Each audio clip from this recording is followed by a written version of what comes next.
Hello बच्चों, मैं आप सबको पढ़ा रही थी पिछले वीडियो में। अभी कक्षा 10 के हिंदी में पाठ 2 काव्यखंड से पाठ 2 में राम लक्ष्मण परशुराम संवाद का आज हम 5वां पद पढ़ेंगे। तो चलिए आइए देखते हैं कि 5वें पद में क्या है।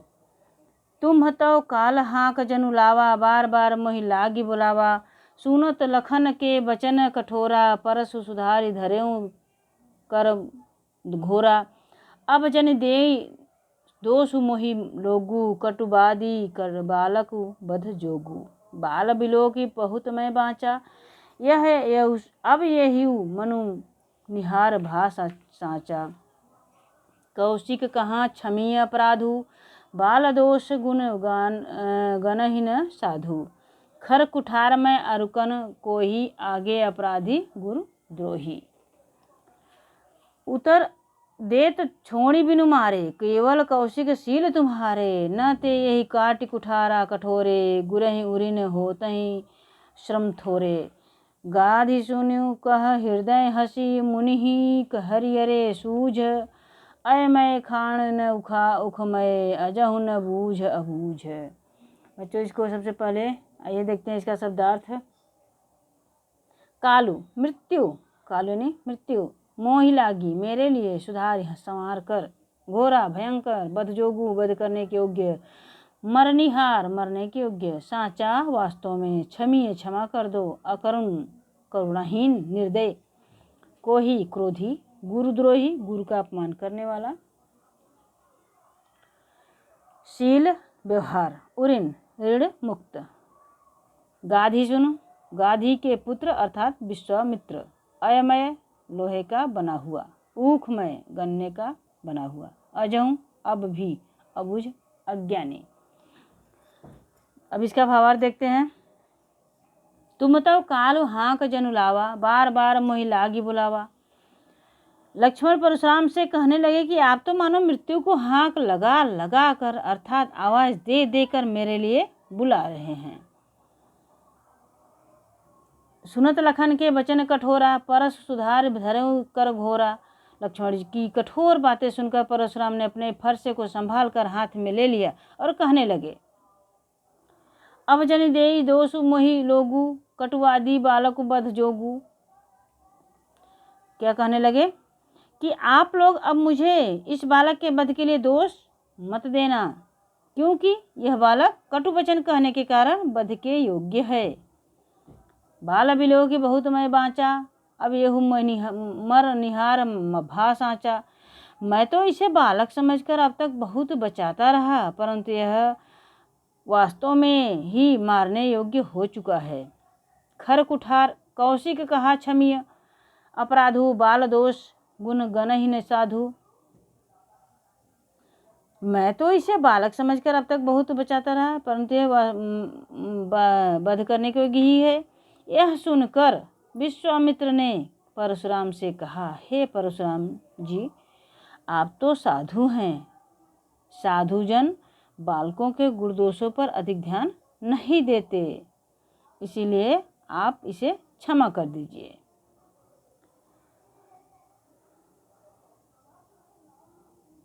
खर कुठार में अकरुण कोही, आगे अपराधी गुरुद्रोही।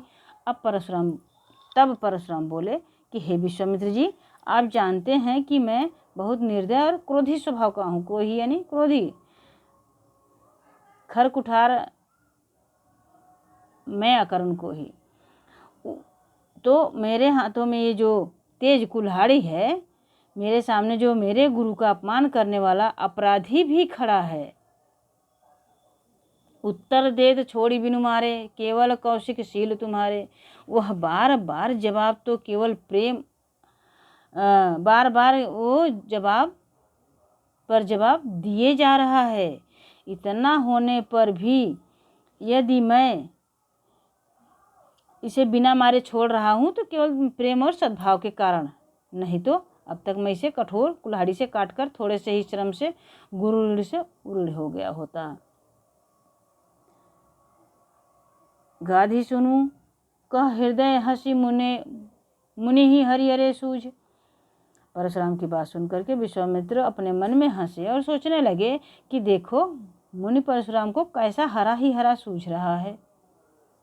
अयमय खान न उखमय अजहू न बूझ अबूझ, अर्थात वे सभी क्षत्रियों को हराने के कारण राम लक्ष्मण को भी सामान्य क्षत्रिय ही मान रहे हैं और उन्हें भी आसानी से मार डालने के लिए सपने देख रहे हैं। वे इस बात से अभी तक अनभिज्ञ हैं कि उनके सामने गन्ने के रस से बने खांड नहीं बल्कि लोहे से बना हुआ तेज खांडा यानी तलवार है, अर्थात राम लक्ष्मण सामान्य योद्धा नहीं है। इसलिए मुनिवर अज्ञानियों की तरह अभी इनके प्रभाव को समझ नहीं पा रहे हैं। तो बच्चों इस तरह से ये आपका 5वां पद का भावार्थ संपन्न हुआ, पूरा हुआ। इससे संबंधित चलिए थोड़ा प्रश्न देख ले। लक्ष्मण ने परशुराम पर क्या आरोप लगाया? तो इसका उत्तर होगा लक्ष्मण ने परशुराम पर यह आरोप लगाया कि आप बार बार मेरे लिए मनो मौत को हाँक कर ला रहे हैं, अर्थात बार बार मुझे मारने के लिए उद्यत हो रहे हैं और जानबूझकर मेरे लिए मौत को बुला रहे हैं। दूसरा है अयमय खांड न उखमय का आशय स्पष्ट कीजिए। तो इसका आशय यह है कि तुम्हारे सामने यानी परशुराम के सामने गन्ने के रस से बनी खांड नहीं है बल्कि लोहे से बना खांडा है, तलवार है, अर्थात जिस लक्ष्मण को तुम खांड के समान आसानी से कटने वाला समझ रहे हो वह सामान्य बालक न होकर परम पराक्रमी वीर है। उससे टक्कर लेना मुंह की खाना है, यानी उससे जीतना संभव नहीं है। और अगला प्रश्न, पद्यांश में कौन सी भाषा प्रयुक्त है? तो बच्चों सबको पता है कि अवधी भाषा है। पद्यांश में किन छंदों का प्रयोग हुआ है? तो दोहा और चौपाई। काल शब्द का क्या है? मौत यानी मृत्यु। तुम तो काल हाँक जनुलावा में क्या है? तो उत्प्रेक्षा अलंकार है। कोई शब्द का तत्सम रूप क्रोध है, क्रोधी। अब बच्चों आइए हम अंतिम इस पाठ 2 का अंतिम पद देखते हैं, पद नंबर 6। कहेउ लखन मुनि शील तुम्हारा जो नहीं जान विदित संसारा, माता पितहि उरिन भय नीके गुर ऋनु महा रहा सोच बड़ जी के, जो जनु हमरे ही माथे काढ़ा दिन चली गए ब्याज बड़ बाढ़ा, अब आनिय व्यवहारिया बोली तुरत देव में थैली खोली, सुनि कटु वचन कुठार सुधारा, हाय है सब सभा पुकारा, भृगुवर परसु देखा बहुमोही, विप्र विचारें बचहु निपदोही, मिले न कवहूँ सुभट रनगाढ़े, द्विज देवता घर ही के बाढ़े, अनुचित कहीं सब लोग पुकारे, रघुपति सय नहीं लखन बेन्नेवारे, लखन उत्तर आहुति सरिस भृगवर कोप कृषाणु, बढ़त देखी जल समवचन बोले रघुकुल भानु। तो आइए बच्चों इसका हम सबसे पहले शब्दार्थ देखें। शीलु स्वभाव, विदित परिचित, उऋण ऋण से मुक्त, गुरु ऋण गुरु का ऋण, हमरे ही माथे काढ़ा हम पर निकालना बड़ बहुत बाढ़ा बढ़ गया है, आनिय लाओ, व्यवहारिया हिसाब किताब करने वाला, भृगुवर परशुराम, बचाऊं बच रहा हूँ छोड़ रहा हूँ, निपदोही राजाओं के शत्रु, सुभट वीर योद्धा, गाढ़े अच्छे, द्विज देवता ब्राह्मण देवता, सैन्य ही आंखों के इशारे से, नेवारे रोका मना किया, कृषाणु अलग। बच्चों इसका भावार्थ चलिए देखते हैं। कहु लखन मुनि शील तुम्हारा जो को नहीं जान विदित संसारा, लक्ष्मण परशुराम से कहने लगे कि हे मुनि आपके शील स्वभाव के बारे में कौन नहीं जानता, यह संसार सारा संसार आपसे परिचित है।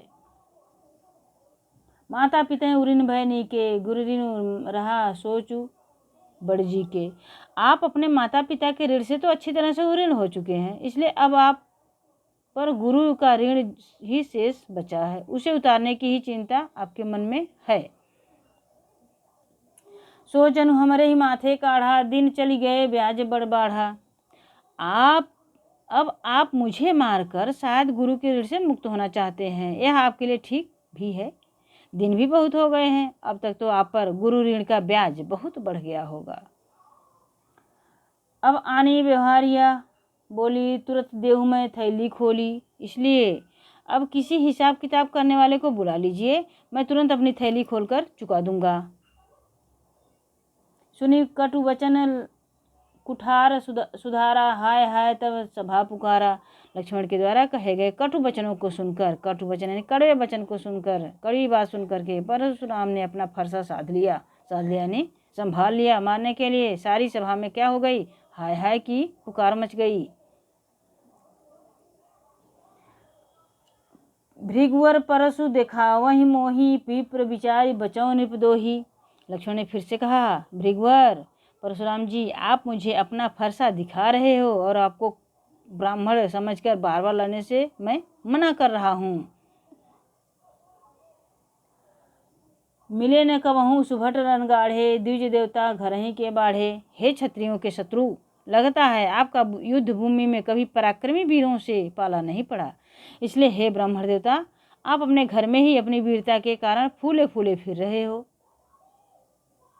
अनुचित कहीं सब लोग पुकारे, रघुपति शयनी लखुन निवारे। लक्ष्मण के ऐसे वचन सुनकर सभा में उपस्थित लोग अनुचित है कहने लगे। राम ने भी आंखों के संकेत से लक्ष्मण को बोलने के लिए मना किया। लखन उतर आहुति सरिस भृगवर, कोप कृशानु बढ़त देख जल सम वचन बोले रघुकुल भानु। इस प्रकार लक्ष्मण के उत्तर आहुति के समान भड़कने वाले थे। परशुराम का क्रोध आग के समान था, जो आहुति के समान लक्ष्मण के वचनों से भड़क उठा था। अतः आग को बढ़ता देखकर श्री राम जल के समान शीतल वचन बोले। तो ये आपका बच्चों हो गया, आपका ये वीडियो पाठ 2 का संपन्न हो गया। आइए इसमें से थोड़ा सा जो कठिन प्रश्न है महत्वपूर्ण देख ले। लक्ष्मण ने क्या कहकर परशुराम की क्रूरता पर व्यंग किया? तो इसका उत्तर है, लक्ष्मण ने यह कहकर परशुराम की क्रूरता पर व्यंग किया है कि आप अपने पिता के कहने पर अपनी माता का वध करके माता और पिता के ऋण से उड़ हुए थे। दूसरा प्रश्न है, बढ़त देखी जल सम वचन बोले रघुकुल भानु, कथन का तात्पर्य स्पष्ट करिए।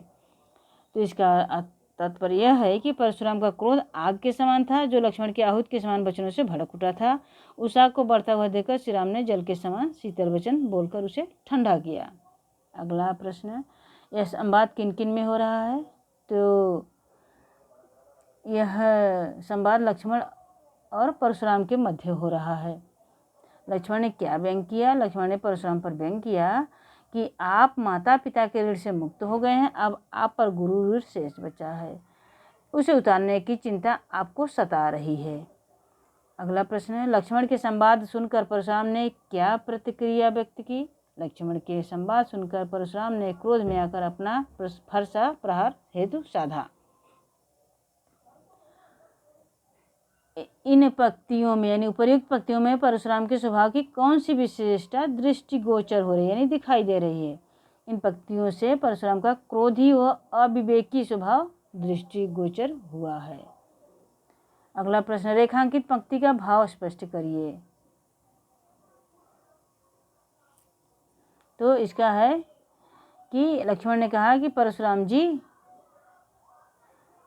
आपका युद्ध भूमि में कभी पराक्रमी वीरों से पाला नहीं पड़ा है। हे ब्राह्मण देवता, आप अपने घर में ही वीरता का बखान कीजिए, यानी कि आप वीरों से तो मिले नहीं, इसलिए अपनी प्रशंसा को अपने घर में किसी को सुनाइए, इन वीरों के मंडली में मत सुनाइए। तो इस तरह से बच्चों आपका ये पाठ 2 समाप्त हुआ और आशा है कि ये वीडियो आपको पसंद आएगा, समझ में ही आएगा कितना बढ़िया ये है पाठ था। अब हम अगले वीडियो में अगला पाठ लेकर उपस्थित होंगे। धन्यवाद।